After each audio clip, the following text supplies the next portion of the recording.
Bonjour. Il nous reste 1 heure, au lieu d'1h30, voire un peu plus, pour échanger avec nos invités sur le thème diversité et cohésion sociale, quelle politique d'intégration. Alors, c'est un sujet pour le moins vaste et pour le moins complexe. J'ajoute qu'on m'a demandé d'essayer de faire émerger un consensus, que je ne trouve pas très simple sur ce sujet. Étant donné l'ampleur de la tâche, ce que je propose à nos invités, c'est d'organiser nos échanges en 3 temps. Un temps, je dirais, pour aborder assez rapidement les définitions, c'est-à-dire qu'est-ce qu'on met derrière les termes, parce qu'on sent bien, même dans le titre, que la sémantique est devenue un enjeu en soi sur ces sujets, c'est-à-dire qu'on parlait de politique d'intégration à une époque, maintenant on parle de politique de diversité, de cohésion sociale. Comment dissocie-t-on ces concepts, ou est-ce qu'ils sont finalement... les uns peuvent se substituer aux autres. Deuxième enjeu, je pense qu'on va aborder plus le diagnostic, ce que chacun de nos invités, avec leurs compétences, qui sont historiens ou spécialistes de l'école, etc., peuvent apporter sur où on en est aujourd'hui. Et puis une troisième partie conclusive qui peut être probablement la plus intéressante sur les pistes et les solutions.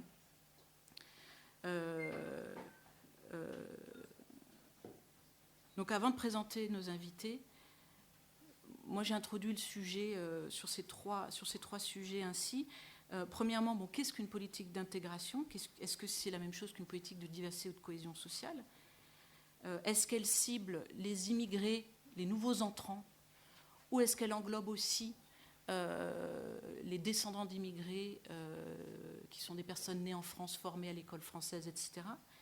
Est-ce qu'elle cible des individus qui peuvent être les immigrés et leurs éventuels descendants, ou est-ce qu'une politique d'intégration ou de diversité cible également une société en elle-même, c'est-à-dire sa capacité, elle, à intégrer en son sein des cultures, des pratiques, des valeurs différentes, et finalement à une capacité à s'adapter au gré de l'évolution de la composition de sa population. Et est-ce que, enfin, la politique d'intégration se limite à l'intégration sur le marché de l'emploi et finalement le reste suit?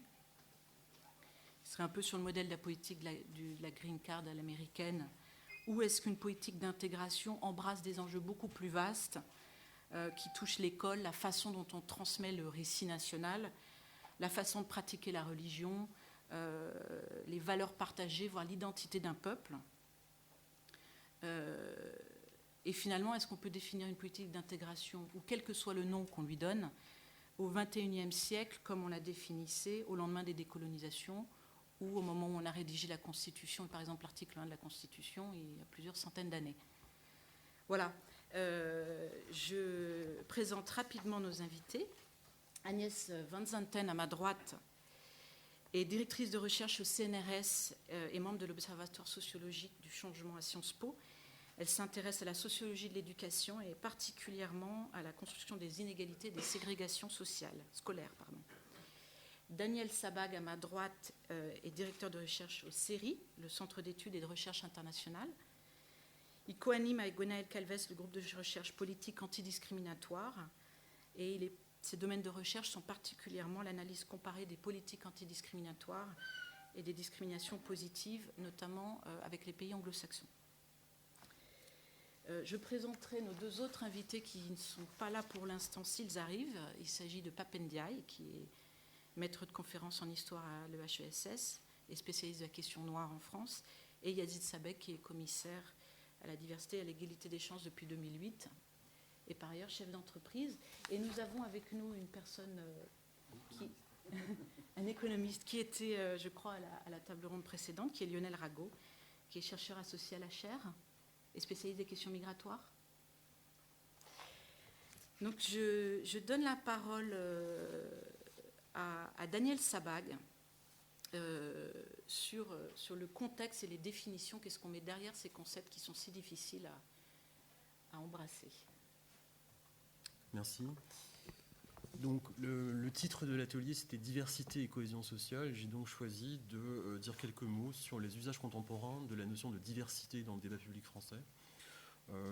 Depuis la perspective qui est la mienne, c'est-à-dire celle d'un comparatiste, et d'un spécialiste des politiques anglo-saxonnes, mais je dirais plus précisément états-uniennes, en matière de lutte contre les discriminations et de discrimination positive et de promotion de la diversité.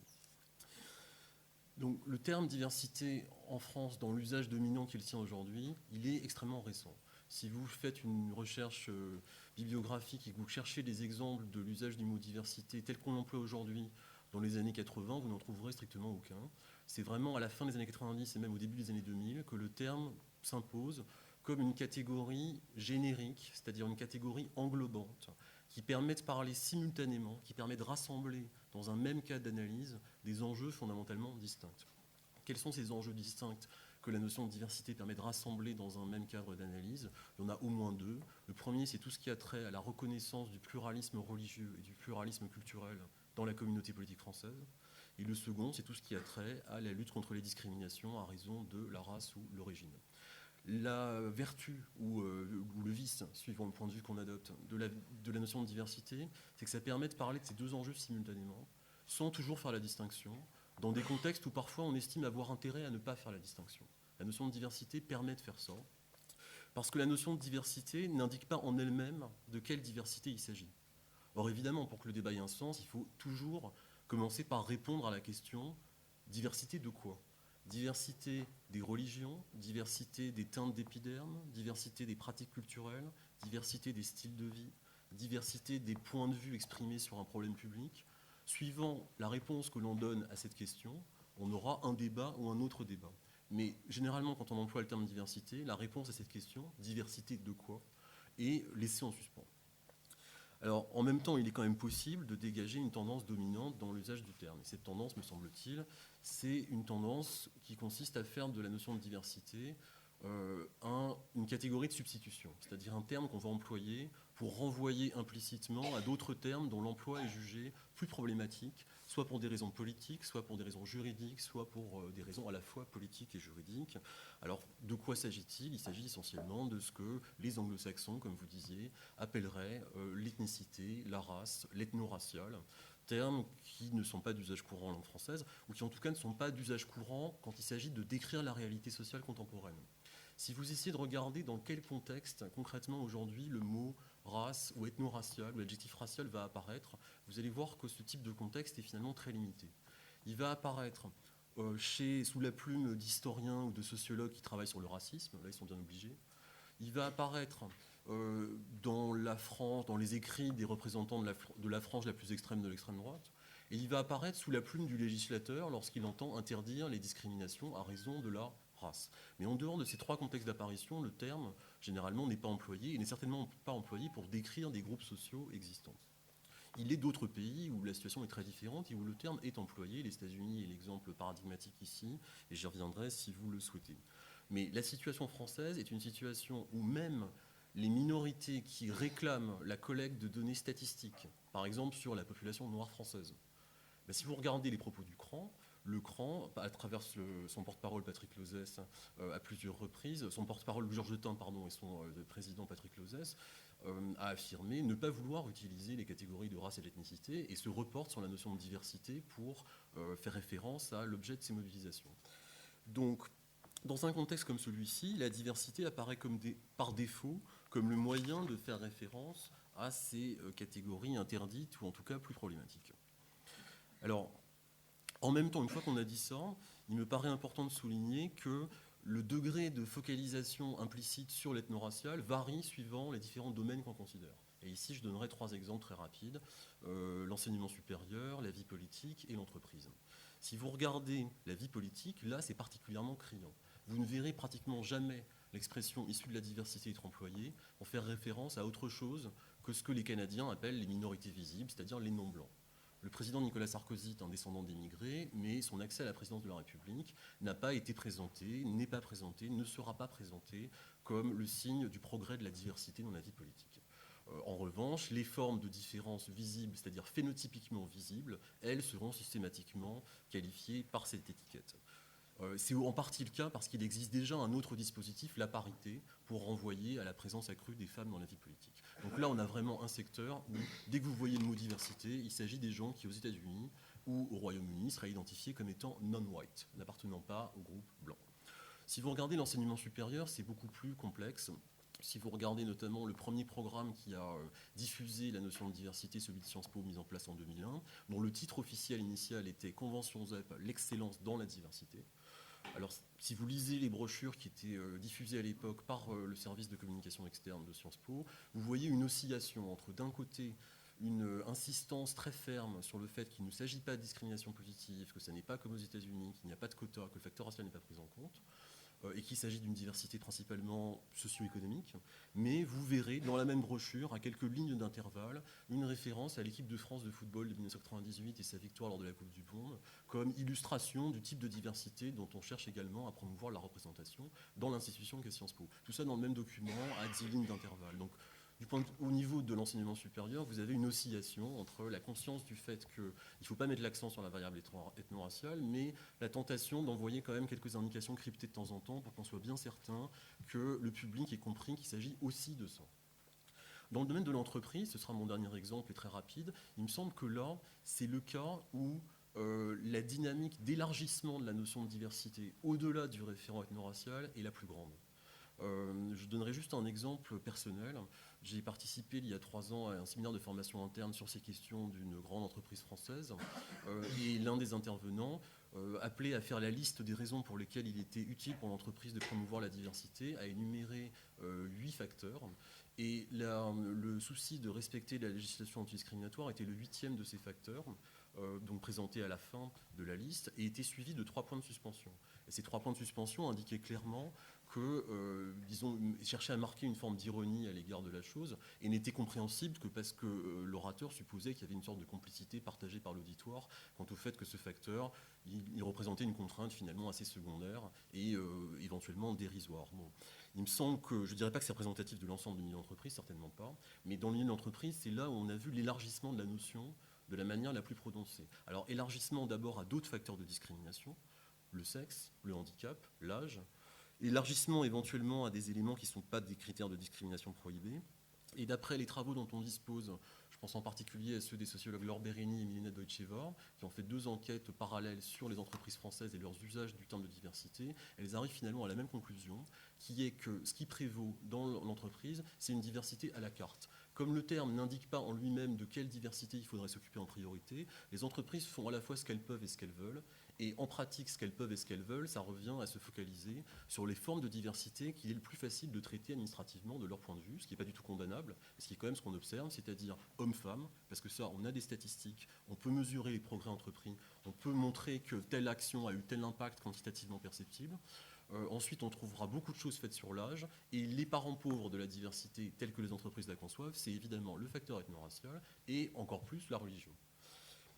Conclusion, très brièvement, pour ouvrir également le débat, si on cherche à identifier ce qui est singulier dans la situation française par rapport aux États-Unis, au Canada par exemple, il me semble que ce qui est singulier, c'est que la diffusion du terme de diversité, sa popularité croissante, la valeur quasi consensuelle qu'il a, le fait que pratiquement personne ne va dire qu'il est contre la diversité aujourd'hui en France, finalement, tout ce mouvement-là, c'est très précoce.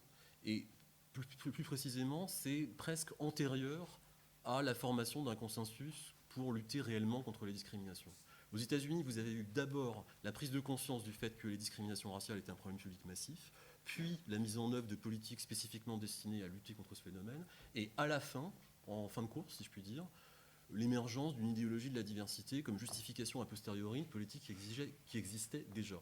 Dans le cas français, finalement, c'est à peu près l'inverse. On a d'abord la popularisation croissante d'une notion extrêmement vague, celle de diversité, avant même d'avoir des politiques publiques de lutte contre la discrimination dignes de ce nom, à mon sens. Je vous remercie de votre attention.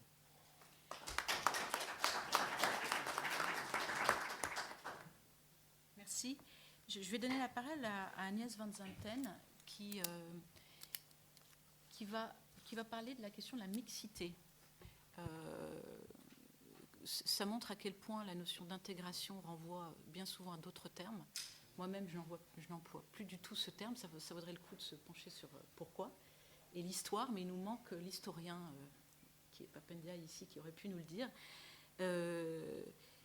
Agnès, est-ce que vous pouvez nous dire, appliqué au champ de l'école, quelle est qu'est-ce que vous mettez-vous derrière le terme de mixité et pourquoi la notion de mixité vous paraît-elle la plus pertinente pour évoquer ces questions? Non, je ne dirais pas que pour moi la notion de mixité est la plus pertinente. Je pense simplement qu'effectivement dans l'espace scolaire, on a vu un changement, parce que la notion d'intégration a bel et bien été utilisée dans les années 70. C'était une notion tout à fait en vigueur par rapport aux actions qu'on menait en direction des enfants d'immigrés, notamment des classes spécifiques qui avaient été proposées à leur intention. Mais on a vu effectivement à partir des années 80, avec la politique des zones d'éducation prioritaire, avec l'intervention de la politique de la ville dans le domaine scolaire, apparaître ce terme de mixité qui aujourd'hui est celui qui est le plus utilisé par les acteurs sur le terrain. Si pas toujours nécessairement, il faudrait faire une analyse que je n'ai pas faite sur les textes officiels des dernières années pour voir la place des différents termes. Par rapport à ce que disait Daniel tout à l'heure, je pense qu'effectivement la notion de mixité a une fonction englobante, c'est-à-dire qu'à la fois c'est un terme qui apparaît moins chargé d'une logique, disons, des colonisateurs qu'à la notion d'intégration, c'est-à-dire il n'y a pas un centre vis-à-vis desquels ces éléments marginaux, périphériques doivent s'intégrer, et aussi, bien évidemment, comme pour la notion de diversité, ça reste très ambigu sur à quel type de mixité on fait allusion. Que ce soit donc mixité sociale, on utilise souvent mixité sociale pour dire mixité sociale et ethnique, mais parfois le terme mixité, d'ailleurs parfois on se trompe dans les contenus de certains, il m'est arrivé moi-même même de me tromper sur le contenu parfois de certains textes ou interventions, parce que parfois ça renvoie à la mixité de genre, qui est aussi bien sûr désignée par ce terme. Mais je crois que dans l'espace scolaire, il y a un autre aspect qui pour moi est important à souligner, qui là est moins une question seulement du terme, mais de la façon dont il est utilisé sur le plan politique, c'est le fait que cette notion s'est accompagnée un peu de l'idée que l'important, c'est de faire qu'il y ait une cohabitation des différentes populations dans l'école. Et donc, il y a une sorte d'objectif, on va dire, arithmétique, qui est de créer cette cohabitation. Alors, on a des éléments qui vont dans le sens de l'intérêt de cet objectif, c'est-à-dire qui vont nous montrer, par exemple, que la mixité des niveaux scolaires est favorable à l'apprentissage des élèves et que quand on concentre dans les mêmes classes des élèves en grande difficulté, on accentue les difficultés de ces élèves et que les élèves, notamment les élèves moyens et moyens faibles, qui sont la majorité des élèves, gagnent à être scolarisés dans des classes hétérogènes. On sait aussi, bien sûr, que l'apprentissage de la citoyenneté passe, bien évidemment, par le fait de pouvoir établir un dialogue et avoir une bonne connaissance des autres. Le problème, de mon point de vue, c'est qu'avec la focalisation sur la dimension arithmétique de la mixité, focalisation dans le discours et pas dans les pratiques, parce qu'il n'y a pas, on pourra revenir sur les politiques qui ont été mises en place, mais en tout cas, dans le discours, on ne réfléchit pas sur comment rendre cette mixité efficace, puisque si on pense aux classes hétérogènes, la question se pose très clairement sur le plan pédagogique. Les enseignants en France pensent qu'il est difficile, voire impossible, d'enseigner à des classes hétérogènes. Donc on se heurte à un véritable objectif. Il ne suffit pas d'avoir des politiques qui correspondraient au discours où il y aurait une mixité effective des niveaux scolaires dans la classe si on n'aide pas les enseignants à enseigner dans des classes hétérogènes. En France, c'est un obstacle majeur. Les enseignants ne savent pas faire de l'individualisation dans la classe et moins ils ont des formations pédagogiques comme c'est le cas aujourd'hui, moins ils en feront. Mais est-ce qu'il n'y a pas des effets de seuil qui ont été notamment démontrés dans des expérimentations si on rentre États-Unis. Bien sûr dans les détails des choses, quand on dit les classes hétérogènes sont bénéfiques, on a bien sûr une masse de travaux qui montrent qu'il ne faut pas que cette hétérogénéité soit maximale. C'est-à-dire si on prend des élèves très très brillants et des élèves très très faibles dans la même classe, on a peu de chances de construire quelque chose de positif. Donc il faut effectivement une dimension de l'hétérogénéité. Mais ce qui est plus important encore, c'est qu'est-ce qu'on fait pour que cette hétérogénéité soit efficace. C'est-à-dire qu'il ne suffit pas de mettre les gens ensemble pour qu'elle soit efficace. De même que sur l'autre plan, sur le plan de la citoyenneté, de l'apprentissage de la vie en société, il ne suffit pas de mettre différents groupes ensemble pour qu'une harmonie règne entre ces groupes. On peut même très facilement produire le contraire, comme le montrent beaucoup d'expériences des laboratoires, mais aussi beaucoup d'expériences de la vie réelle. Et donc, ce qu'il faut, c'est quelle politique, quelles actions on met en place pour qu'il y ait une valeur ajoutée à cette cohabitation. Alors, je vous reposerai cette question dans notre dernière partie. Monsieur Rago, j'ai envie de vous poser une question en tant qu'économiste. Moi, je suis assez frappée souvent par la confusion entre...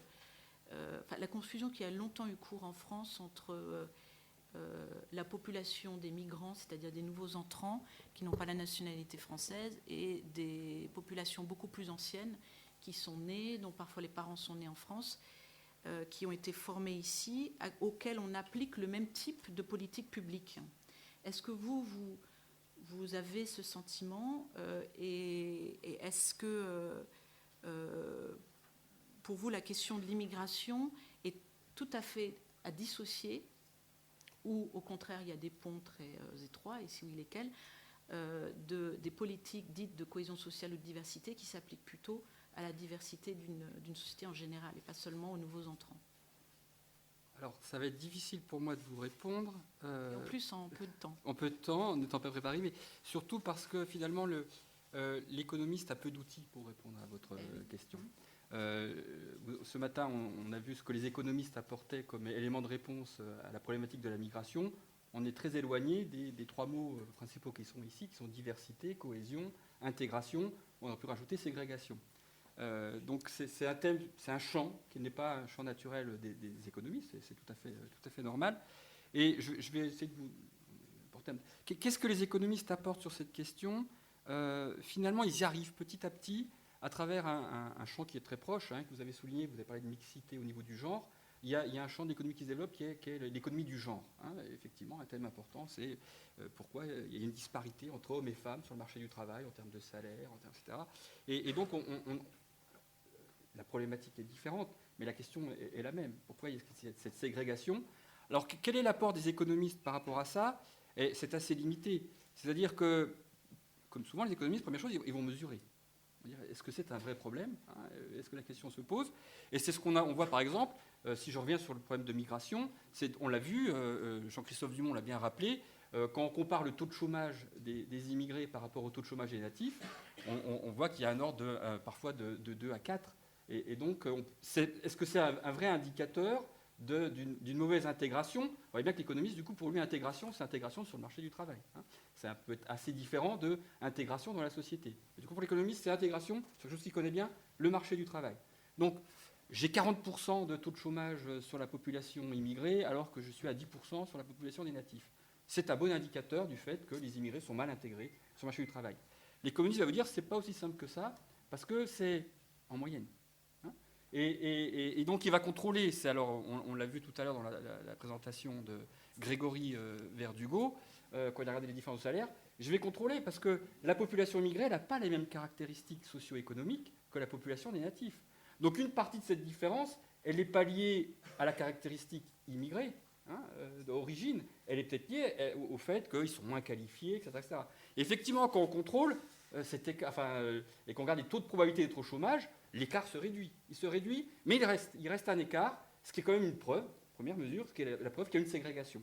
Donc même si je contrôle sur les caractéristiques socio-économiques, eh bien, un immigré a une probabilité plus élevée d'être au chômage qu'un natif. Alors peut-être qu'on ne contrôle pas sur tous les éléments, mais c'est le premier point. Donc on mesure et on fait apparaître cette ségrégation comme on le fait sur la différence homme-femme sur le marché du travail. Après, l'apport de l'économiste par rapport à cette question-là, ça va être plutôt sur ce que vous avez soulevé, les instruments de politique économique. Si l'objectif, c'est de réduire cette ségrégation, mais là, l'économiste, il ne va pas dire si c'est un objectif en soi ou pas. Est-ce que c'est optimal pour l'économie de réduire cette ségrégation ou pas? On est peu armé à ce niveau-là. Et il va vous donner des indications sur les politiques économiques qui peuvent être les instruments de politique économique qui peuvent être mis en œuvre. Et voilà, augmenter la diversité. J'aurais fini. Augmenter la diversité. L'économiste ne vous dira pas si c'est une bonne chose ou pas, hein, d'augmenter la diversité dans l'absolu. Mais Hillel Rapoport, dans son intervention précédente, a dit, bon ben voilà, si l'objectif c'est d'augmenter la diversité, aux États-Unis, les économistes ils ont montré que par un système de loterie, etc., c'était un assez bon moyen. Donc, en termes d'objectifs normatifs, les économistes n'ont pas grand-chose à dire sur la cohésion sociale, la diversité, etc.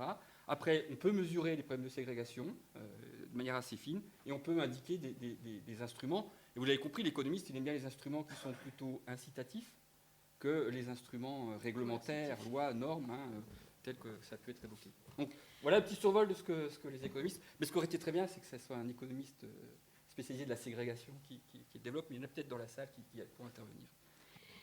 Ce que je conclus de vos différents propos, et ça nous amène au second thème, ce qui est plus lié au diagnostic, à l'état des lieux, c'est que vous avez à peu près tous dit que vous manquez d'éléments de connaissance. Alors c'est vrai que là-dessus, moi, pour avoir travaillé plus sur les questions dites de diversité, on reviendra sur la problématique de la définition, c'est-à-dire d'une population française qui comporte plus aujourd'hui de minorités, en fait, à proprement parler, que d'immigrés, c'est-à-dire en nombre, de gens nés sur le territoire français, et parfois de parents français. Aujourd'hui, en France, il est impossible de mesurer quoi que ce soit qui soit en lien. Alors, à part sur certaines études, probablement longitudinales, enfin, il y a quelques études qui ont été faites, mais quand même très difficile, notamment pour les économistes et pour les politiques publiques, pour bâtir des politiques publiques en général, on n'a aucun élément de connaissance sur la réalité du chômage, de la discrimination dans le logement, même si on a beaucoup de présomptions, sur la question de la ségrégation à l'école. Et alors, j'aurais envie d'avoir votre avis, mais moi, il m'a toujours semblé que les politiques publiques ne prennent place que quand elles ont des chiffres sur lesquels s'asseoir. Et je me souviens très bien du ministre Xavier Bertrand qui avait lu l'étude sur les écarts de salaire entre hommes et femmes il y a 2 ou 3 ans, et qui avait dit ce chiffre, cet écart est scandaleux, il faut agir. Et il a mis en place quelque chose qui est bien ou pas bien, je n'en sais rien, mais en tout cas, c'est ce qui est le moteur de l'action du politique, à mon sens. Donc, je serais intéressée d'avoir vos réactions. Donc, aujourd'hui, est-ce que vous adhérez, qu'est-ce que vous avez à dire sur le fait qu'il est difficile de même établir un état des lieux sur ce sujet-là? Donc il est encore plus difficile d'agir. Donc dans cette partie diagnostic, pour moi, c'est un peu les défaillances dans la capacité à établir un état des lieux, et notamment des statistiques.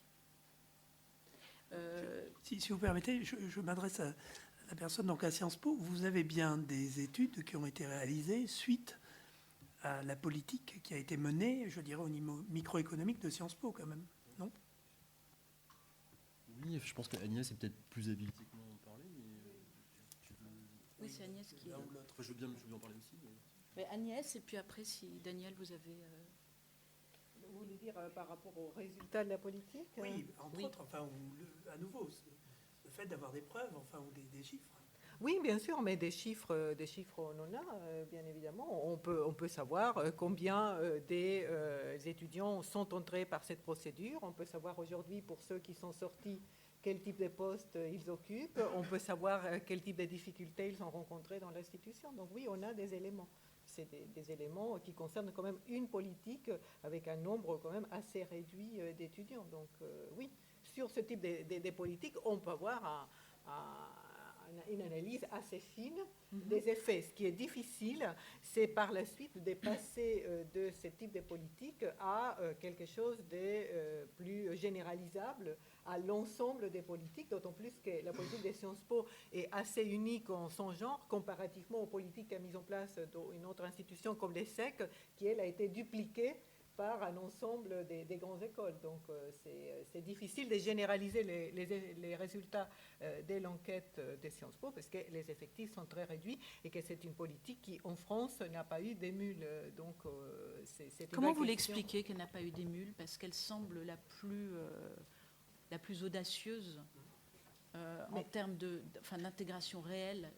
Bien évidemment que l'obstacle est d'abord politique, au sens où cette politique, elle crée une véritable rupture par rapport au mode de recrutement des élites fondé dont la légitimité repose sur le concours et la base méritocratique de ces concours, qui apparaît aussi et qui est présenté comme garant de l'efficacité également des futures élites par la mesure de la qualité initiale des candidats. Donc, bien évidemment, l'obstacle principal était et demeure politique.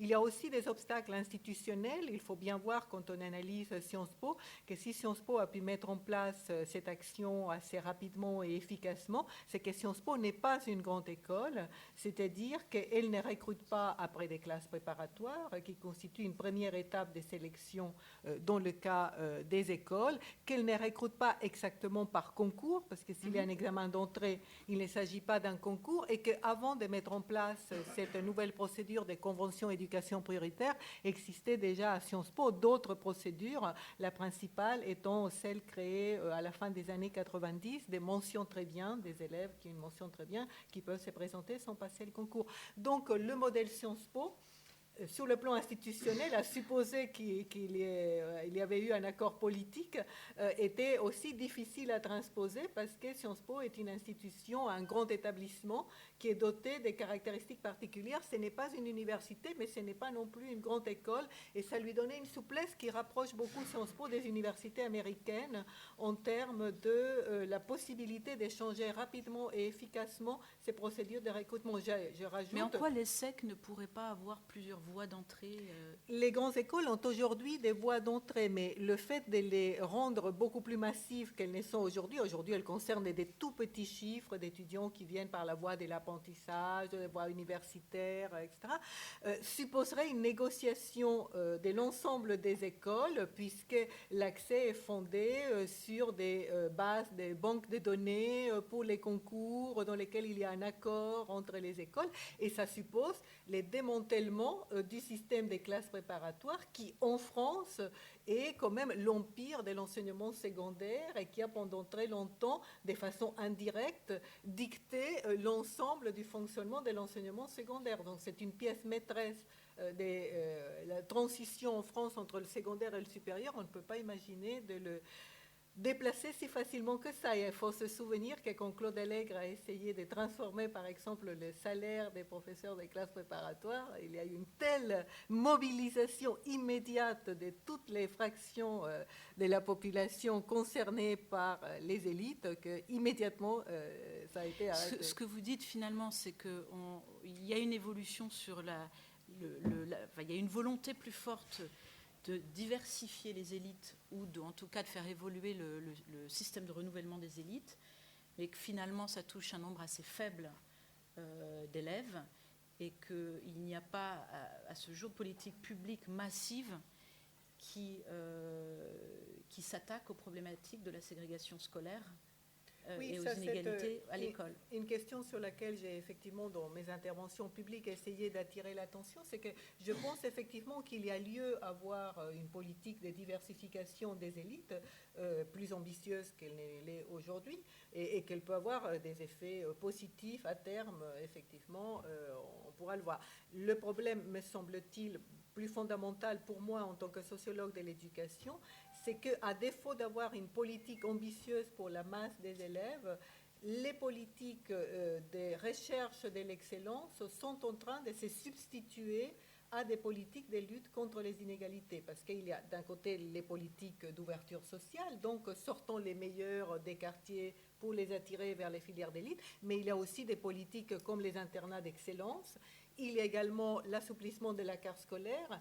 Disons qu'il y a eu un tournant politique majeur dans lequel on a d'une certaine façon acté l'échec des politiques de masse et dire, et voilà, maintenant on se tourne vers le fait qu'on va sauver les meilleurs par différentes voies. Et donc, plusieurs politiques vont dans ce sens. Et moi, en tant que sociologue de l'éducation, je suis très soucieuse parce que autant on peut imaginer que sur le plan de la justice individuelle, on puisse comprendre ces politiques, et c'est pour cela d'ailleurs qu'elles sont parfaitement consensuelles politiquement. En enlevant les meilleurs, on crée quand même un système de ghettoisation encore plus forte dans les établissements scolaires, parce que je reviens sur ce que vous disiez tout à l'heure sur les chiffres. Le problème, c'est que parfois, ce n'est pas l'ampleur nécessairement des chiffres. Par exemple, dans un collège, aujourd'hui en France, on a des petits collèges, 400 élèves. On retire d'un collège de 400 élèves 15 élèves qui sont les meilleurs, et bien on les retire, par exemple, en classe des 6e. On décapite totalement les 5 classes des 6e de cet établissement, dans lesquelles ces élèves étaient les 2 ou 3 élèves moteurs par classe. Et toute la dynamique est cassée. Donc là, il peut y avoir des chiffres tout à fait qui peuvent sembler minuscules de l'extérieur. Donc, qu'est-ce que c'est 15 élèves sur 400? Et en même temps, ça a un impact qualitatif essentiel pour le fonctionnement de l'établissement. Est-ce qu'on a les résultats? Est-ce qu'on connaît l'effet des politiques dites ZEP des 20 dernières années, qui apparemment sont remises en question aujourd'hui? Je crois que vous me disiez que là aussi, on a du mal en France à évaluer les résultats de nos politiques publiques, tout simplement. Et je pense que ça s'applique aux enjeux de cohésion sociale comme à d'autres sujets.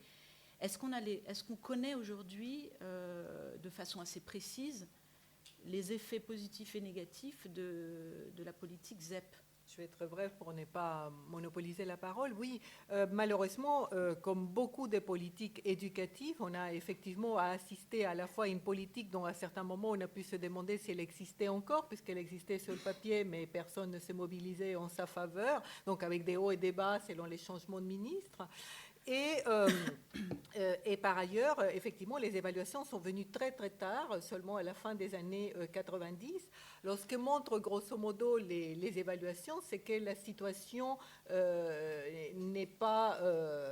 les ZEP ont arrivé peut-être à contenir l'aggravation des conditions économiques et sociales dans les quartiers, mais qu'elles n'ont pas réussi à faire réussir mieux les enfants. C'est-à-dire quand on compare des enfants dans les ZEP et à l'extérieur des ZEP à caractéristiques sociales comparables et scolaires comparables, les enfants dans les ZEP ne réussissent pas mieux que ceux qui sont à l'extérieur. Et par ailleurs, un phénomène plus préoccupant parce que plus invisible, c'est que comme en même temps il y a eu le fait de pousser les élèves à aller plus loin dans les études, on a fait passer des classes en classe des élèves qui n'avaient pas acquis les connaissances. Et donc, en fait, ce que montrent les études, c'est que les élèves des ZEP n'ont pas des trajectoires moins bonnes dans les ZEP qu'à l'extérieur des ZEP, mais qu'il y a un écart entre la trajectoire et le niveau des élèves en termes d'acquisition. Et ça, c'est très préoccupant parce que ça ouvre la brèche, bien sûr, de dire que c'est une politique démagogique, etc. Donc, on voit bien tous les problèmes que ça peut entraîner.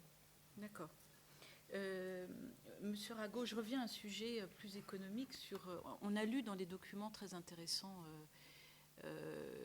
que l'immigration globalement rapportait plus qu'elle ne coûtait. Appliquée au champ des politiques publiques liées aux enjeux de diversité, en gros aux enjeux de cohésion sociale pour la société française, est-ce qu'on a des éléments de connaissance sur le rapport coût-efficacité? Sur la politique d'intégration. Là, ça peut être l'école, mais sur un sujet quelconque, ça peut être la politique de la ville, ça peut être la politique... Est-ce que vous avez connaissance qu'on est... Par exemple, la politique publique des ZEP coûtait peut-être à l'État, mais elle rapporte peut-être plus qu'elle ne coûte in fine pour la collectivité. Il y a certainement des études, mais le problème, c'est ce que j'évoquais avec mon voisin, c'est qu'en réalité, il n'y a pas une culture de l'évaluation en France, absolument, comme on peut l'avoir dans beaucoup d'autres pays. Je pense en particulier aux États-Unis, où, alors on n'est pas au niveau local, mais c'est inimaginable à la Chambre des représentants de voter une loi qui aurait des conséquences économiques sans qu'il y ait au préalable une évaluation ex ante, donc qu'on sache, si on vote cette loi, qu'est-ce que ça a coût-avantage en quelque sorte. Et ensuite, il y a des évaluations ex post, c'est-à-dire qu'on l'a mis en place, qu'on l'évalue. Finalement, on n'a pas cette culture-là en France, hein, et c'est quelque chose que les Même économistes... le RSA, on n'est pas allé au bout de l'évaluation. Comment? Alors, il y a bien des évaluations qui sont faites, je ne suis pas en train de dire qu'il n'y a aucune évaluation qui est faite en France, mais on n'a pas cette culture-là un peu systématique de l'évaluation. Et il y a le problème aussi de l'évaluation telle que l'économiste la conçoit, qui n'est pas toujours identique à d'autres types d'évaluations qui sont nécessaires, hein, également. Alors je profite juste une petite seconde, parce que finalement, votre question de tout à l'heure, je la reformulerai peut-être plus brutalement, c'était la question des statistiques ethniques. Hein, comme vous avez dit, le problème que vous avez, c'est que vous avez du mal à mesurer. Alors je ne veux pas ouvrir ce débat-là ici. C'est vrai que pour l'économiste, plus il a d'informations, plus il a matière pour travailler. Mais en même temps, vous avez vu que ce matin, on a parlé de chiffres concrets. Donc on n'a pas de statistiques ethniques en France. Donc je pense que c'est pour des raisons culturelles, hein, évidemment. Hein. La République est une et indivisible. Le citoyen français est un et indivisible. Donc on ne peut pas parler du citoyen français de telle origine, etc. Ce n'est pas le propos ici. Néanmoins, heureusement, les enquêtes de l'INSEE nous permettent même s'il n'y a pas de statistiques ethniques, nous permettent de distinguer immigrés des natifs. Donc, Grégory Verdugo, sur le marché du travail, vous avez bien vu, il a distingué les immigrés, etc. Je pense que c'est dans l'enquête emploi, on peut retrouver. Et nous, avec notre travail avec Xavier Chojnicki, sur les contributions hein, au financement et les transferts, les personnes de transferts sociaux, c'est l'enquête budget des familles. Et vous avez le lieu de naissance. Donc c'est comme ça qu'on arrive à retrouver, à faire le distinguo. Vous avez parlé, Daniel, du monde de l'entreprise tout à l'heure, qui s'est emparé on va dire, des enjeux de diversité, avec l'objectif de mieux refléter la diversité de la société française dans les effectifs des entreprises. Il y a eu un mouvement avec la charte de la diversité, etc., plutôt d'initiative privée d'ailleurs. Et puis vous avez dit que finalement, 10 ans après, enfin 8-10 ans après, c'est toujours un petit peu flou, ces champs de la diversité. Qu'est-ce qu'on met dedans? Qu'est-ce que les entreprises finalement nous disent des progrès effectifs réalisés? Est-ce que ce n'est pas un effet marketing assez pratique finalement ou publicitaire pour les entreprises, comme vous l'avez dit finalement, de montrer quelques arbres qui cachent la forêt, et finalement cette tentation de contourner systématiquement la question de l'origine et la question raciale finalement, si on veut être précis, qui nous pousse à ne pas définir clairement les différents champs de la diversité, qui peuvent être effectivement le genre, le handicap. Enfin, les entreprises travaillent globalement sur quatre champs essentiellement, qui sont le genre, le handicap, l'âge, et depuis peu, un petit peu, avec les moyens qu'ils ont, l'origine, mais sans possibilité de statistiques. Est-ce que finalement, je n'ai pas compris en fait tout à l'heure, Daniel, si vous avez dit que finalement il y avait ce contournement un peu systématique de la bête à appeler, à ne pas mettre les mots et finalement à manquer d'efficacité sur les enjeux de diversité, puisque finalement la diversité reste un concept flou. Et du coup, est-ce qu'on est dans une situation où il faut mieux aller beaucoup plus loin et assumer qu'il y a une diversité et lui donner un nom, une définition, et ce qui est le pendant de ça, c'est-à-dire pouvoir mesurer, etc. Ou est-ce que vous estimez que le champ ethnique de la diversité doit rester flou parce que vous n'êtes pas favorable au fait que la France puisse finalement reconnaître la notion de minorité visible d'une manière ou d'une autre? Je vais essayer de vous répondre, mais je vais d'abord revenir sur ce dont on parlait à l'instant, c'est-à-dire Sciences Po et les effets, parce que vous posiez la question de qu'est-ce qu'on sait finalement sur le résultat. Je souscris à tout ce qui a été dit par Agnès, j'introduirai juste une précision supplémentaire, qui est qu'on a des données sur les caractéristiques démographiques des élèves qui ont été recrutés par cette procédure d'admission alternative. Alors certes, on ne sait pas comment ils se répartiraient dans des catégories ethno-raciales, mais on sait quelle est la CSP de leurs parents, et on sait si leurs parents sont nés à l'étranger et où. Et en sachant cela, on peut ventiler la distribution de ces élèves. Et on verra qu'en 2009, 85% avaient un parent né à l'étranger et que sur ces 85%, environ 85% avaient un parent né sur le continent africain. Donc on peut retrouver par le biais de l'origine nationale des données qui correspondraient à des données ethno-raciales directes. Il suffit de s'en donner les moyens, il suffit de généraliser la collecte d'informations sur l'origine nationale des parents. Évidemment, l'indicateur de substitution est imparfait, notamment pour les personnes phénotypiquement identifiés comme noirs mais originaires des Antilles, et donc qui sont ni des émigrés ni des descendants d'émigrés, donc il y a une vraie imperfection et une vraie limitation de l'outil, mais on peut faire pas mal de choses par déjà le biais de l'origine nationale. Et dans le domaine de l'entreprise que vous évoquiez à l'instant, vous nous demandiez notamment quels seraient vos éléments de diagnostic, vos prescriptions, en tout cas vos idées sur la direction que pourraient prendre les politiques publiques. Il y a eu, je pense, un effort de réflexion assez important qui a été mené l'année dernière dans le cadre du comité pour la mesure de l'évaluation, pour la mesure de la diversité et l'évaluation des discriminations, placé sous l'autorité de Yacine Sabeg, mais dont le rapport a été rédigé par François Héran et ses collaborateurs. Et ce qu'on trouve dans ce rapport, que je vous invite à lire, parce que c'est à mon sens le document produit en langue française le plus important. François Héran est l'ancien directeur de l'INED. Et scientifiquement et politiquement sur ces questions depuis une bonne vingtaine d'années, il y a quand même des indications de ce qu'on pourrait faire. Et une des pistes qu'il propose, à laquelle personnellement je souscris sans difficulté, c'est de découpler le monitoring de sa dimension ethno-raciale. Qu'est-ce que je veux dire ? Si vous allez aux États-Unis et que vous regardez comment une entreprise fonctionne par rapport aux autorités de régulation qui sont censées vérifier qu'elle applique le droit antidiscriminatoire. Cette entreprise, elle va fournir sur une base annuelle des données sur la composition de sa main-d'œuvre, suivant 3 critères qui sont hommes-femmes, noirs, blancs, amérindiens, asiatiques, hispaniques, et des catégories d'emploi. Et la logique, c'est que si l'entreprise repère que ces pratiques d'emploi ont, par exemple, un effet négatif disproportionné sur les noirs ou sur les hispaniques, elle peut le voir. Elle peut le voir parce qu'elle a cette composition de sa main-d'œuvre, elle voit comment ça évolue d'une année sur l'autre, et elle peut s'auto-surveiller elle-même. Donc c'est à ça que je fais référence, à cette logique d'autosurveillance interne que je fais référence en employant le terme monitoring.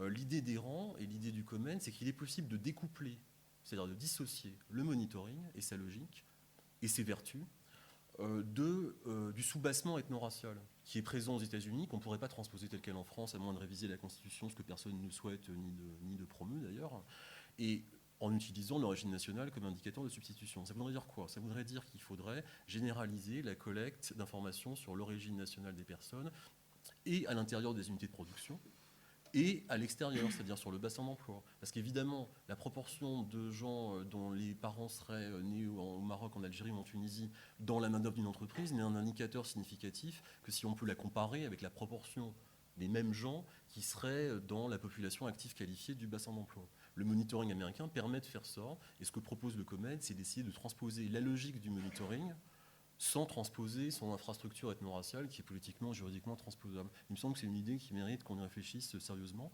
d'autant qu'elle a le potentiel pour fédérer des gens qui par ailleurs sont d'accord sur rien. Cette idée a été lancée dans une tribune publiée par Libération en 2008, qui était co-signée par Patrick Veil et Patrick Simon, qui sont 2 chercheurs identifiés comme étant les chefs de file de 2 camps opposés dans le débat sur les statistiques ethniques. Donc il me semble qu'il y aurait matière à réflexion autour du rapport du COMED, dont je constate qu'il a été enterré à vitesse grand V, alors qu'en l'occurrence c'est bien dommage parce qu'il y a rarement eu un rapport à la fois aussi politiquement judicieux et aussi scientifiquement intéressant que celui-ci. Et je le dis d'autant plus librement que j'avais été sollicité pour faire partie de cette commission que j'avais refusé. Donc je n'ai vraiment aucun intérêt à la chose, mais je vous engage à le lire, ceux d'entre vous qui auraient le temps et l'intérêt pour le faire. Je confirme, ayant fait partie de cette commission. Donc n'étant absolument pas objective.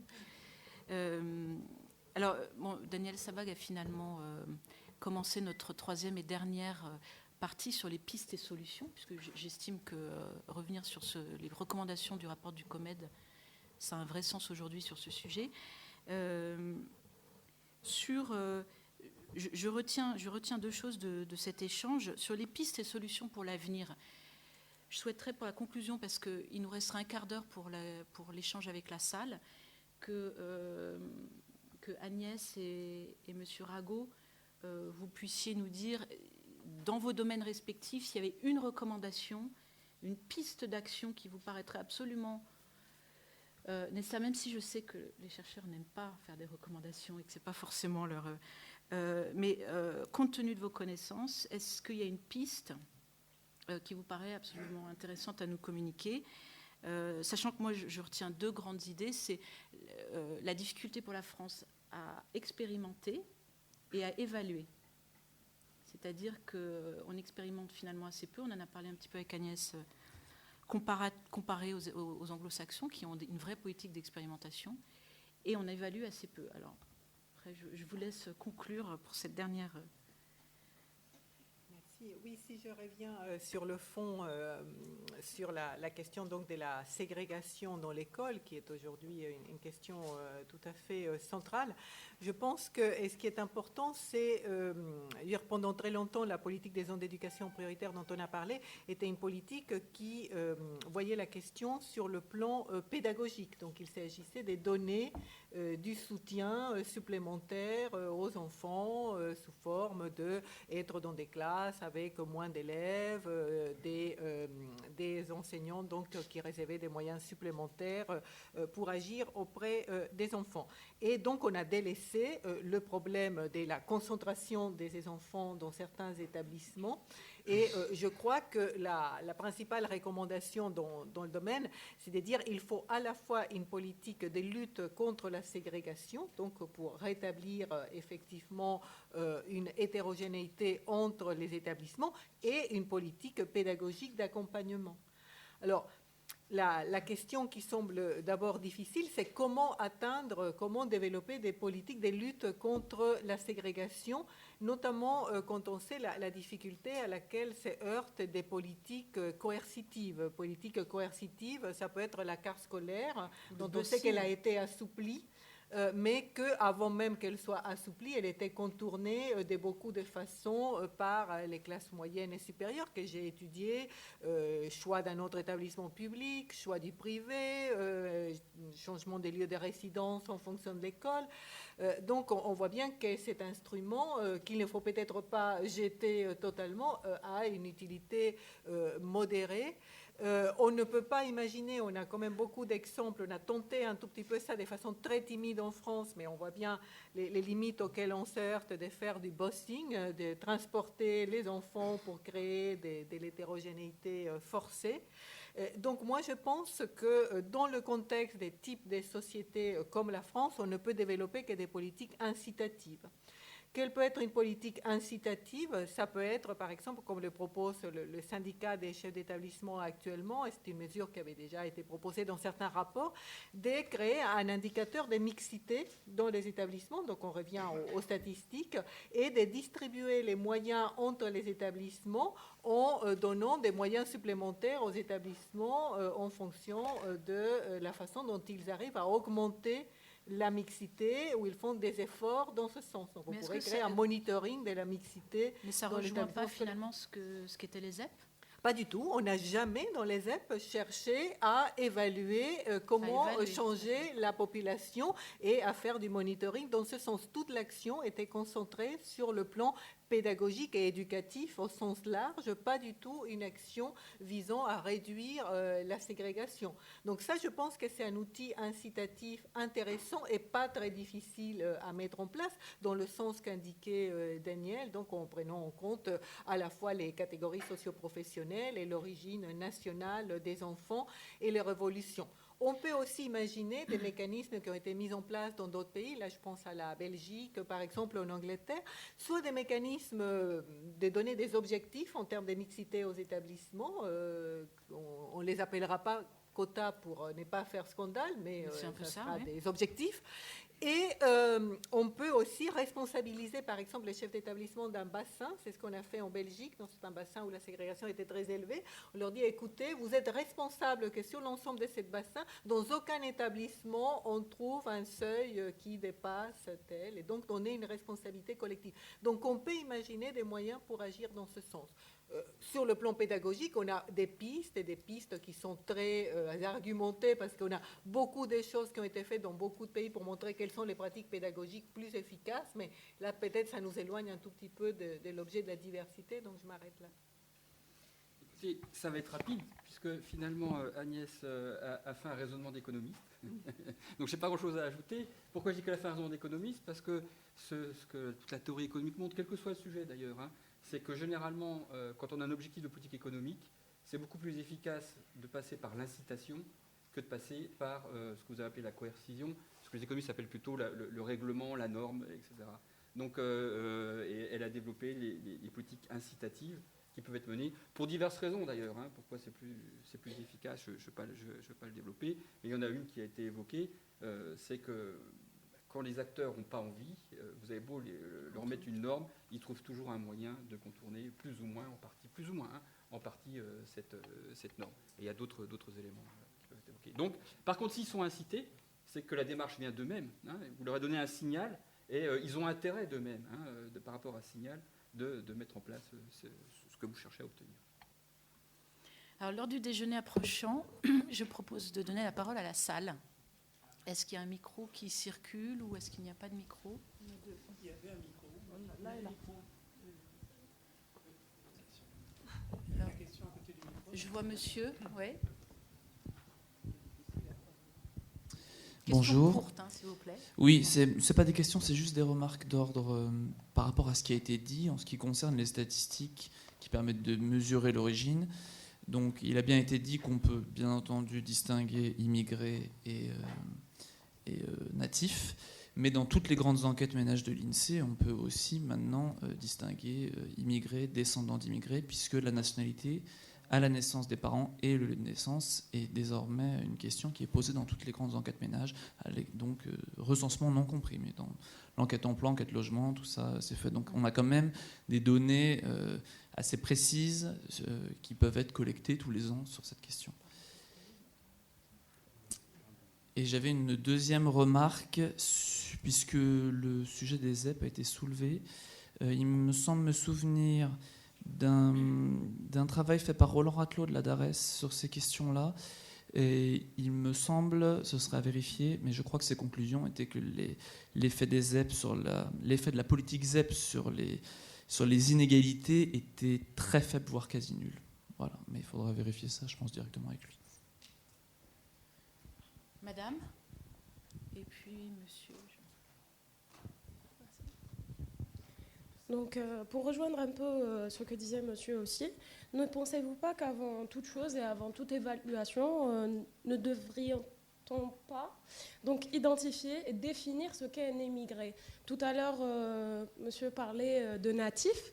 Donc, quelqu'un, par exemple, qui est né en France et qui est de parents étrangers, se mettrait dans quelle catégorie? Serait-ce un immigré ou un natif ou entre les deux? Ne pensez-vous pas qu'avant de faire une évaluation, il ne faudrait pas cartographier d'abord et définir vraiment chaque catégorie de la société?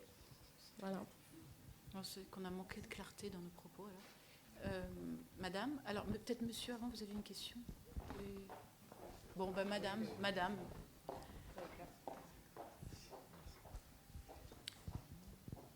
D'abord, monsieur.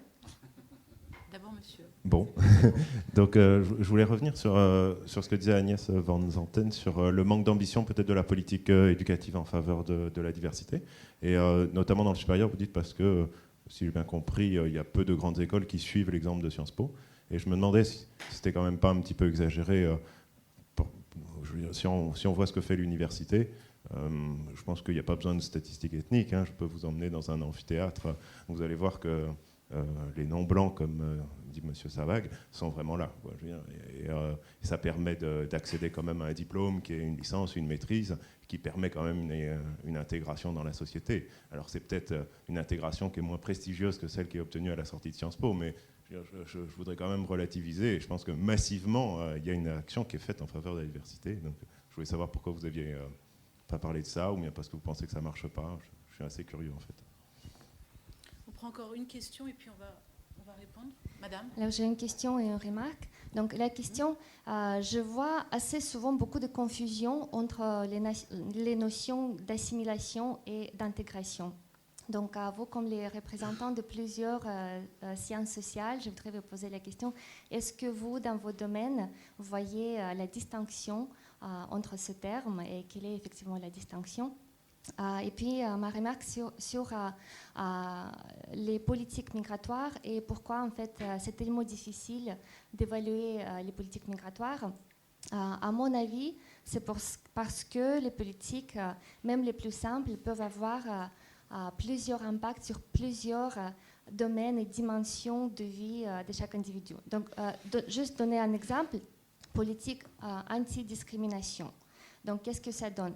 À la fois, ça peut nous donner que pour les mêmes, disons, formation et compétences, les immigrés peuvent avoir le meilleur accès au travail et au salaire par rapport à ce qu'ils ont maintenant. Donc on peut avoir la convergence des caractéristiques des immigrés et les natifs. Mais cette même politique, à la fois, va nous donner le fait que les immigrés vont préserver leur langue, leur religion, leur autre comportement culturel. Donc, à la fois, la même politique va donner les divergences selon d'autres dimensions, donc culturelles, disons civiques, etc. Donc, c'est pour ça que c'est difficile d'évoluer. Et donc, juste pour conclure... Alors, vous donnez la réponse, en fait. Donc, non, je ne donne pas de réponse, mais peut-être une remarque que pour évaluer la politique, il faut d'abord savoir très, très bien qu'est-ce qu'on veut de cette politique. Donc, est-ce que c'est une bonne chose, la divergence ou la convergence des caractéristiques, et selon quelle dimension on veut les voir. Merci. Merci. On va prendre peut-être une dernière question. Et monsieur... Ah, il y en a beaucoup, en fait. Bon, 2 dernières questions, monsieur et madame, parce qu'on m'a demandé de finir à 13h. Une question pour monsieur Sabac. Je voulais avoir votre avis sur l'évolution à court moyen terme des départements diversité dans les entreprises. Est-ce que vous les voyez se maintenir à moyen long terme? Est-ce que ça aura un jour, est-ce que ça a du sens de les maintenir à long terme? Est-ce que maintenir des départements diversité dans les entreprises, ça ne signe pas l'échec de l'intégration? Et bon, voilà. Monsieur? Oui, pour rebondir sur ce qui était dit sur la diversité dans les amphis, même s'il ne s'agit pas de formations aussi prestigieuses que certaines grandes écoles, précisément, il y a un certain nombre d'amphis dans un certain nombre de facs où les personnes issues de l'immigration, dont les parents sont nés dans d'autres pays, sont présents. Et le problème, c'est que ceux dont les parents sont nés en France ne sont pas présents, c'est-à-dire qu'en réalité, il y a une ségrégation pour un certain nombre d'universités où on s'aperçoit que la ségrégation se poursuit au-delà du baccalauréat, avec des universités où on a des élèves plutôt bien dotés, d'autres universités où il y a environ 95% de minorités visibles. Et est-ce qu'au contraire, est-ce qu'on n'est pas dans une prolongation de la ségrégation territoriale au-delà du baccalauréat qui se poursuit lors de la licence, de la maîtrise, du master, avec les difficultés qui s'en suivent pour trouver un emploi par la suite? D'accord, merci. Je vais donner la parole à M. Sabac pour les questions relatives aux différences et définitions entre immigrés, natifs, minorités, etc. de madame. Et la question sur intégration versus assimilation. Et peut-être la question sur le département diversité aussi. Puis après, Agnès, sur la question des universités. Alors, sur les départements diversité, je n'ai pas un point de vue très arrêté sur la question, je le reconnais. Je pense qu'il y a une très grande diversité de situations. C'est-à-dire qu'il y a des départements de diversité qui, en fait, mettent en œuvre des politiques d'application de la législation discriminatoire de manière cohérente, sincère, sous l'étiquette de la diversité. Ça ne me gêne pas particulièrement. Si les entreprises trouvent un intérêt à appeler diversité l'application du droit antidiscriminatoire pour des raisons qui leur sont propres, ça me paraît ni incompréhensible ni nécessairement condamnable. Ma crainte, c'est plutôt qu'il y ait des entreprises où l'effet de dilution l'emporte sur l'effet de légitimation, si vous voulez. À mon avis, le fait d'utiliser le vocabulaire de la diversité, ça a 2 effets, l'un positif, l'un négatif. L'effet positif, c'est l'effet de légitimation de l'action antidiscriminatoire. L'effet négatif, c'est la dilution. Aux États-Unis, l'effet positif l'a emporté assez largement parce que les politiques existaient déjà. Et du coup, il s'agissait de justifier a posteriori des choses qui étaient déjà en place. Dans le côté français, ma crainte, c'est plutôt que l'effet de dilution l'emporte dans certains cas, parce qu'il me semble qu'on n'en est pas encore au stade où il y a une compréhension partagée de ce que c'est que la discrimination, de ce que sont les politiques de lutte contre la discrimination, de ce qu'implique le droit européen et désormais français de la non-discrimination. Et je ne dis pas ça d'un point de vue condescendant, c'est objectivement compliqué. La discrimination indirecte, la définition est objectivement compliquée. En repérer les implications, c'est compliqué. Je pense qu'on est encore au stade où une pédagogie du droit antidiscriminatoire serait plus utile que de faire tout de suite une montée en généralité sauvage consistant à célébrer la diversité sans jamais s'interroger sur le lien entre diversité et non-discrimination, qui n'a rien d'évident. Donc ça, ce sera un premier élément de réponse. J'ajouterais, pour rebondir sur ce que disait Agnès très brièvement, que objectif par rapport à quota, Dans certains cas, les objectifs se transformeront en quotas. Dans d'autres, ils ne se transformeront pas en quotas. C'est une question empirique et on trouve toutes les situations possibles. La différence, c'est qu'un objectif, c'est quelque chose qu'on doit essayer d'atteindre. Mais si on n'y arrive pas, on n'est pas automatiquement soumis à une sanction. Un quota, c'est un objectif qu'on doit essayer d'atteindre. Et si on n'y arrive pas, en théorie, on est automatiquement soumis à une sanction. Et l'un peut se transformer en l'autre ou pas. Et on voit toutes les configurations possibles. Brièvement... immigré, alors moi je ne suis pas statisticien, mais il me semble qu'il y a une définition relativement précise, administrative de ce qu'est un immigré en France, qui est qu'un immigré c'est quelqu'un qui réside en France et qui est né étranger à l'étranger. Bon, c'est la définition admise, elle n'est pas forcément connue, mais elle est quand même officielle et elle pourrait servir de point de référence. Et d'ailleurs, quelqu'un de naturalisé reste du coup un immigré. Absolument. Immigré n'est pas l'étranger. Quelqu'un de né étranger à l'étranger, mais résidant en France et naturalisé français, restera un immigré alors même qu'il n'est plus un étranger. Cette définition n'est pas si compliquée que ça, elle est juste peu connue, c'est tout. Mais elle existe et on n'a pas besoin de la réinventer périodiquement. Et sur assimilation, intégration, très rapidement, il me semble que ce qui caractérise la trajectoire française, c'est la tendance à donner au mot intégration une acception la plus large possible. Et en particulier la tendance à considérer la politique de lutte contre les discriminations comme étant simplement un volet ou une composante d'une politique plus générale qu'on appelle politique de l'intégration. Et il me semble que l'un des dangers de cette pratique langagière, c'est que du coup ça induit les gens à penser que si les gens sont victimes de discrimination, c'est parce qu'ils présentent un défaut d'intégration qui justifie ou qui en tout cas explique les pratiques de l'employeur. Et donc à titre personnel, moi je serais nettement favorable à une dissociation de ces deux registres et à une séparation analytique entre ce qui relève de l'antidiscrimination et ce qui relève de l'intégration des primo-arrivants. Parce qu'il y a des problèmes spécifiques relatifs à l'intégration culturelle des primo-arrivants. Simplement, ces problèmes ne sont pas ceux qui expliquent les difficultés rencontrées sur le marché de l'emploi par les citoyens français dont les parents sont nés à l'étranger. En tout cas, ne sont certainement pas identiques. Ces deux enjeux ne sont pas identiques et dès lors, il vaudrait mieux les dissocier que de faire semblant de penser que l'un est simplement une composante de l'autre. Merci. Agnès, il y a eu 2 questions sur l'université. Est-ce que vous avez des éléments de réponse à apporter ? Oui, tout à fait. Bien évidemment, si on s'est concentré sur le cas des Sciences Po et plus généralement sur celui des grandes écoles, c'est parce qu'on était en train de débattre de la question de l'excellence et l'idée que des objectifs de sortir un certain nombre d'élèves de très bons niveaux des quartiers pour les tirer vers des établissements d'excellence en raison de leur très bon potentiel. Mais ça bien sûr, ça ne permet pas de faire le tour de la question de la diversité dans l'enseignement supérieur, qui est une question beaucoup plus vaste. Et ça pose bien sûr, il y a clairement une différence en moyenne entre les grandes écoles et les universités. Ça dépend aussi qu'est-ce qu'on va considérer dans l'environnement des grandes écoles, si on intègre toutes les petites écoles ou juste les très prestigieuses grandes écoles. Mais il y a effectivement une différence d'ordre général entre les écoles et les universités. Mais comme ça a été rappelé par la deuxième intervention, l'université est un univers extrêmement hétérogène. Donc, c'est entre universités, en fonction de leur localisation. Et bien évidemment, si on prend par exemple la région parisienne, on voit que le public des universités en région parisienne est très varié selon si on est au centre de Paris ou on est à Saint-Denis.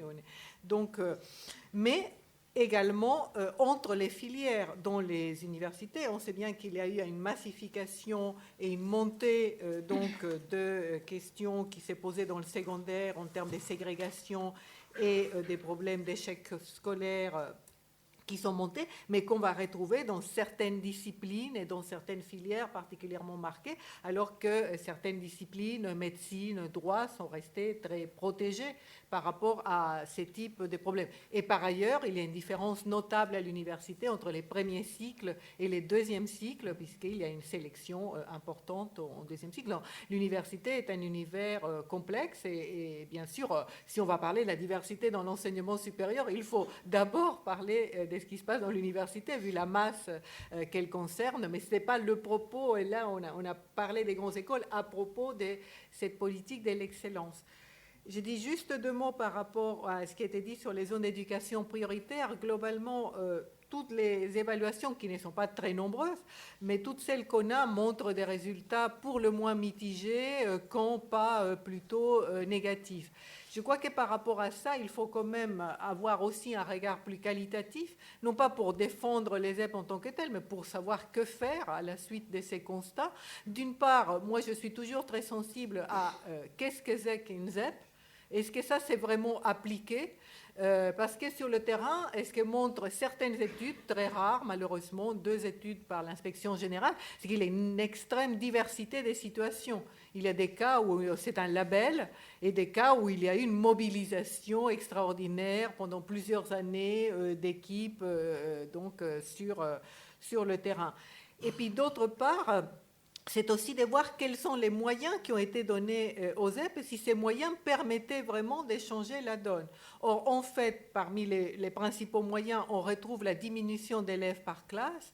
Comme le nombre des zones s'est beaucoup étendu, on en est revenu à la diminution des 2 élèves par classe. Or, la diminution des 2 élèves par classe permet rarement de changer les pratiques pédagogiques. Et l'effet attendu, c'était parce que la diminution du nombre d'élèves allait changer les pratiques pédagogiques. On a donné une prime aux enseignants.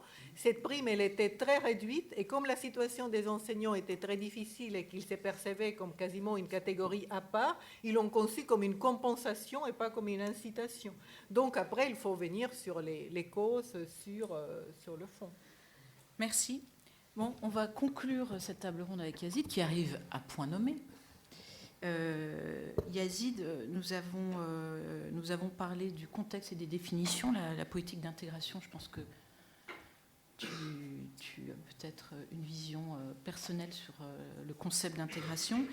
Et est-ce que tu pourrais conclure essentiellement sur les pistes et solutions d'avenir, les recommandations en tant que commissaire à la diversité et à l'égalité des chances, et aussi peut-être des marges de manœuvre possibles dans le contexte politique, gouvernementale actuelle. Et économique. Et en 5 minutes, puisque... Les sujets qui font une politique d'insertion sociale réussie, je préfère ce terme à celui d'intégration, qui est, à mon avis, qui est un peu... de vraie insertion sociale sur une politique qui soit fondée sur l'égalité réelle, conduit nécessairement à des mesures, je dirais, qui sont des politiques d'équité sur le plan du territoire, parce que une des principales caractéristiques des conséquences sociales des discriminations qui affectent les migrants, c'est aujourd'hui la relégation territoriale, qui est un sujet qui s'aggrave plutôt, même si on a une politique qui marche bien, qui est la politique d'orientation urbaine, en dépit encore une fois, des vicissitudes budgétaires notamment. C'est une politique qui est en train de s'inscrire dans le temps, qui est une politique. Le renouvellement urbain est un des grands axes d'évolution successifs depuis plusieurs années, et je pense que ça va rester. Ensuite, je pense qu'il faut que dans le domaine de l'éducation reste l'instrument principal de mobilité sociale dans notre pays. Si on veut faire de la mobilité sociale, il faut une politique de réussite éducative, une politique d'accès à des parcours professionnalisants et qualifiants. Je rappelle que une grande partie des jeunes qui naissent dans les quartiers, dans les US, n'ont pas accès, très peu accès au système de formation et encore moins aux perspectives ascensionnelles qu'offre l'enseignement supérieur. Même quand ils ont accès à l'enseignement supérieur, en général, ils sont sur des filières qui sont des filières parking, très souvent, très peu dans les filières qui permettent, par exemple, d'avoir des réussites dans le domaine de l'industrie. Ils font peu d'écoles d'ingénieurs, il y en a peu dans les écoles d'ingénieurs, il y en a peu dans les cycles supérieurs de l'université. Il y a autant d'absence de diversité sociale et de diversité de toute nature dans le second cycle des universités que dans les grandes écoles. Il n'y a pas plus de personnes, d'individus défavorisés socialement dans les grandes écoles qu'au niveau des masters ou ou les doctorats. Donc une politique de réussite éducative beaucoup plus active, beaucoup plus soutenue. Troisième volet, c'est l'emploi. L'autre volet d'insertion sociale, c'est quand même l'emploi. La voie principale de socialisation dans l'endroit où on vit, c'est l'emploi. Là, effectivement, il y a de vrais écarts en ce qui concerne l'accès à l'emploi. Les taux de chômage sont très élevés dans les quartiers, notamment ceux qui frappent les 16-25 ans. La raison principale, c'est que les jeunes de ces quartiers ne sont pas bien formés, je l'ai dit. Mais deuxièmement, les zones de vie et les zones d'activité sont très éloignées. Il y a peu de moyens de transport. Les quartiers sont souvent dans des périphéries. Donc ça ne favorise pas l'osmose entre les zones de vie et les zones d'activité. Donc il y a un vrai problème aussi au niveau de l'accès à l'emploi. Je pense qu'on ne parviendra pas à résoudre le problème de l'emploi des jeunes dans les quartiers si on ne résout pas le problème de l'emploi de tous les jeunes Français. Parce que c'est le problème d'accès, notamment au premier emploi, est un problème qui touche tous les jeunes Français, même les jeunes ruraux ont des problèmes d'ailleurs assez voisins de ceux des jeunes des quartiers. Donc si on veut leur mettre le pied à l'étrier, il faut avoir une politique, là aussi une stratégie de réussite éducative, avoir un plus grand nombre de jeunes qui restent dans le système de formation jusqu'à 18 ans, et puis rattraper notre très grand retard dans le nombre de jeunes qui accèdent à l'enseignement supérieur. On est un pays qui est plutôt régressif dans le domaine, s'agissant de la quotité de jeunes d'une classe d'âge. Je rappelle qu'une classe d'âge, c'est 7 millions de 16-25 ans, c'est 7 millions de jeunes. Et sur ces 7 millions de jeunes, il y a à peine 40%, c'est 37-38% de ces jeunes qui accèdent à l'enseignement supérieur. La moyenne européenne est de 43%, l'objectif de Bologne, c'est 50%. Les pays qui réussissent le mieux, ce sont les États-Unis, la Suède, même le Japon, qui font des performances meilleures que les nôtres. Quelles sont les politiques publiques qu'il faudrait mettre en place pour une immédiate qui permettrait de mettre en formation pratiquement 700 000 jeunes, 7 à 800 000 jeunes supplémentaires, ce serait de rendre obligatoire la présence de 5% de jeunes dans l'effectif social des entreprises, dans l'administration, ou administration d'État, administration locale et hospitalière, d'obliger, de prendre une mesure d'autorité pour que 5% ce soit des jeunes en alternance, par exemple. Il a été dit à cette table que les mesures coercitives étaient moins efficaces que les mesures incitatives. C'est pas assez. Il faut les deux. Bien sûr que les mesures coercitives, effectivement, c'est mal perçu, c'est inefficace. Mais il faut les deux. Il faut un bonus et un malus. Les entreprises, elles sont en train de se rendre compte que de toute manière, elles vont avoir un gap colossal. D'abord, elles vont avoir à gérer la diversité. Plus d'un jeune sur 4 est d'ascendance étrangère. Donc c'est un sujet auquel ils vont être confrontés. Et deuxièmement, en termes de capital humain, on s'aperçoit qu'il va y avoir des manques importants et des gaps. Je pense aux formations d'ingénieurs et de techniciens, par exemple. On ne forme pas ces ingénieurs et techniciens. Donc il va bien falloir, d'une façon ou d'une autre, que le monde de l'entreprise mette la main à la poche, va s'y mettre et commence à traiter cette question de l'éducation, s'intéresse à ce qui se passe dans le système éducatif et contribue à la formation des jeunes. Alors les entreprises, elles, outre en recrutant les jeunes, ça va les obliger, ça va les contraindre à changer leur organisation et la perception des relations qu'ils ont avec les jeunes, les débutants, d'une part. On va créer des corps, on va être obligé de créer un corps de tuteurs, d'accompagnateurs de ces jeunes. Ces tuteurs, ils peuvent eux-mêmes aller enseigner dans les lycées la technologie et les sciences appliquées. En France, on est un pays où ce sont encore des professeurs recrutés sur concours qui enseignent la technologie, les sciences de l'ingénieur. Alors que dans tous les pays avancés, les sciences de l'ingénieur, la technologie est enseignée soit par des chercheurs, soit par des ingénieurs du monde de l'industrie. Voilà des choses assez simples qui ne sont pas complexes à mettre en œuvre. Et puis, s'agissant de l'incitation aux entreprises, l'État, au lieu de faire des programmes qui sont des programmes de saupoudrage peu efficaces mais coûteux en faveur de l'apprentissage ou de l'alternance, l'État, il faut qu'il les accompagne en mettant un peu plus d'argent, en donnant un bonus aux entreprises qui font le travail, et puis en forçant, là il faut les forcer parce qu'elles le font à reculons, les universités, les grandes écoles, certains établissements secondaires à créer des CFA par exemple. Voilà. Dernière Voilà, question. voilà une politique publique qui peut être mise en œuvre avec il n'y a pas besoin de beaucoup d'argent, mais ça réglerait le problème de plusieurs centaines de milliers de jeunes, probablement.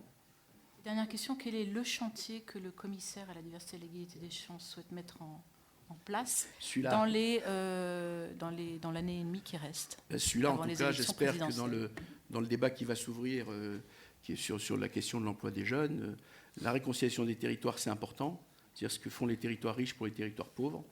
La politique de la ville, il faut la refonder, et les ressources, il faut la prendre dans la poche des villes riches. Il n'y a pas d'alternative, il n'y a pas de solution. Si on fait une politique de la ville réussie, il faut rééquilibrer les ressources entre territoires pauvres et territoires riches. Et puis réconcilier les générations. Je pense que cette question de l'emploi, c'est une question tout à fait centrale dans notre pays parce qu'elle touche c'est un vrai problème social. Parce que je disais tout à l'heure, les taux de chômage, c'est 40, 50, 60% dans les quartiers, pour ce qui est des jeunes. Et puis, ça renvoie à une modernisation, à une adaptation de tout notre système éducatif, en termes de contenu et puis en termes de perspectives ascensionnelles, d'ouverture sociale pour les jeunes. Voilà. Merci. Bon appétit et merci de votre attention.